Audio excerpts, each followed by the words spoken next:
বন্ধুগণ, ভারতীয় আধিপত্যবাদ এবং আগ্রাসন বিরোধী আজকের এই গণমিছিল, আমরা গণমিছিলটি এখনই শুরু করব। গণমিছিল পূর্ববর্তী সময়ে আমার সহযোদ্ধারা ইতিমধ্যে বক্তব্য রেখেছেন। আমরা অল্প সময়ের মধ্যে বক্তব্য শেষ করে আমাদের মিছিলটি এখান থেকে শুরু হবে। কবি জীবনানন্দ দাশের একটি বিখ্যাত কবিতা ছিল এরকম, এই বাংলার তীরে আবার আসিব ফিরে, হয়তো শঙ্খচিল নয়তো। আর এই কবিতাকে খুনি হাসিনা আজকে নিজের মতো করে সাজিয়ে বলেন, এই বাংলাদেশের তীরে আবার আসিব ফিরে, হয়তো আনসার লীগ হয়ে নয়তো ইসকন লীগ হয়ে। আমরা হাসিনাকে বলতে চাই, তোমার সেই আনসার লীগকে আমরা পরাজিত করেছি, তোমার সেই ইসকন লীগকে আমরা বিতাড়িত করেছি।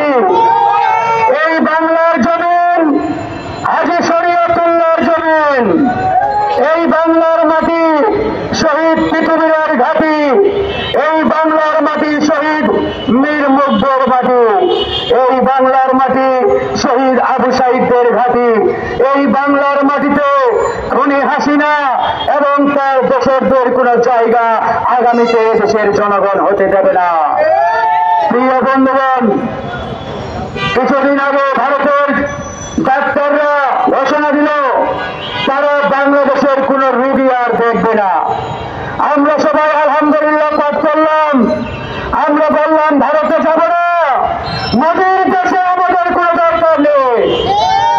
আর এই মোদির দেশের ডাক্তার বাবুরা বাংলাদেশের রোগী না পেয়ে ট্যাব বের করে দিয়েছে, কারণ তাদের ভান্ডারে খাদ্যের অভাব। গতকাল তারা তাদের সেই সিদ্ধান্ত প্রত্যাহার করেছে আর দাব বের করে বলে আমরা বাংলাদেশের রোগী দেখব। তার মানে ভারত বাংলাদেশের উপরে কতটা ডিপেন্ডেন্ট, নির্ভরশীল, এটা এই বক্তব্যের মাধ্যমে পরিষ্কার। কলকাতার দাদারা ঘোষণা দিয়েছিল বাংলাদেশের মানুষকে তাদের ট্যাক্সিতে নাকি তারা তুলবে না। সেই ট্যাক্সি ড্রাইভাররা গতকাল প্রেস কনফারেন্স করে বলেছে আমরা বাংলাদেশের ভিজিটর, মানে যারা বাংলাদেশের ওখানে ভিজিটর যায় তাদেরকে তারা আহ্বান জানিয়েছে তারা যাতে বেশি করে ইন্ডিয়া যায়। বুঝছেন বিষয়টা ভাই? কিন্তু দুঃখের বিষয়, ভারতের কিছু তথাকথিত বুদ্ধিজীবী, তাদের কিছু স্পন্সর এই বাংলার নদীতে বেড়ে গেছে, এই বাংলাদেশে তারা খায়, এই বাংলাদেশে থাকে আর বলে ভারতের প্রয়োগ ছাড়া বাংলাদেশ চলবে না, ভারত ছাড়া বাংলাদেশ অন্ধকার। এরকম মুনাফেক যারা, এরকম ভারতের দালাল যারা, এদের পিঠের চামড়া তুলে নিতে হবে। আমরা বলতে চাই ভারতের পেঁয়াজ আমরা খাবো না, প্রয়োজনে পাকিস্তান থেকে পেঁয়াজ আমদানি করব। ভারতের কাপড় পরব না, ভারতের শাড়ি পরব না, ভারতের চিনি খাবো না। প্রয়োজনে চীন থেকে, পাকিস্তান থেকে, ইন্দোনেশিয়া থেকে, চায়না থেকে আমরা পেঁয়াজ চিনি আমদানি করব। আমরা ভারতের উপরে কোনোভাবেই ডিপেন্ডেন্ট নই। ভারতের উপরে বাংলার মানুষ, এদেশের মানুষ কোনোভাবেই নির্ভরশীল নয়।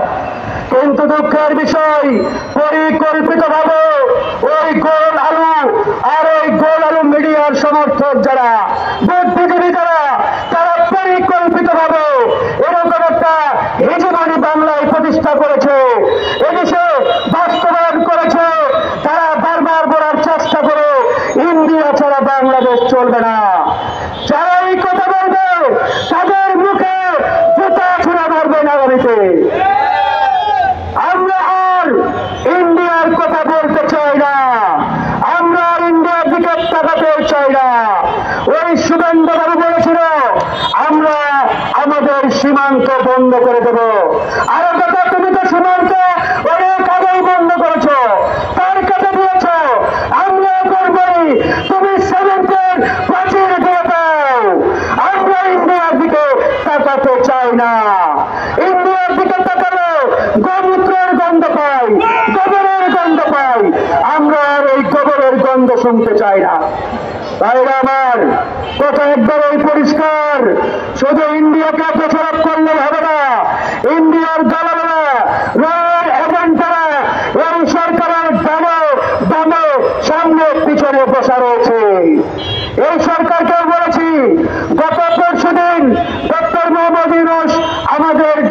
করেছেন, তার সেই জাতীয় ঐক্যের ডাকে আমরা উপস্থিত হয়েছিলাম। আমরা তাকে স্পষ্ট করে বলেছি, আপনি ভারতের বিরুদ্ধে, আগ্রাসনের বিরুদ্ধে আমাদেরকে ঐক্যবদ্ধ হতে বলছেন। ভালো খবর, সুখের খবর, একই সাথে আপনার উপদেষ্টা পরিষদ থেকে ভারতের দালালদের বহিষ্কার করতে হবে। আপনি আপনার গানে গানে ভারতের দালালদের প্রমোশন দিয়ে বড় বড় চেয়ারে বসাবেন আর জাতীয় ঐক্যের কথা বলবেন। এই জাতীয় ঐক্য বাংলাদেশে কার্যকর হবে না। আমরা দেখতে পাচ্ছি সচিবালয় থেকে শুরু করে ওই ইউনিয়ন পরিষদ পর্যন্ত খুনি হাসিনার দালালরা, রয়ের এজেন্টরা এখনো বহাল তবিয়তে বসা রয়েছে। তাই অনতিবিলম্বে ওই সচিবালয় থেকে শুরু করে প্রত্যেকটা দপ্তর, প্রত্যেকটা অফিস থেকে ভারতের গরম রয়ের দালালদের অনতিবিলম্বে বহিষ্কার করতে হবে। এই সরকারের উপদেষ্টা পরিষদ থেকে রয়ের এজেন্ট ইতিমধ্যে যারা উপদেষ্টা হিসাবে অন্তর্ভুক্ত হয়েছে তাদেরকে অপসারণ করতে হবে। এই বাংলার মাটি থেকে ভারতীয় আধিপত্যবাদকে আমরা কবর দিয়ে দিয়েছি। আগামীতে এদেশে ভারতের আগ্রাসন, আধিপত্যবাদ আর কোনদিন ফিরে আসবে না ইনশাআল্লাহ। আমরা গণ অধিকার পরিষদ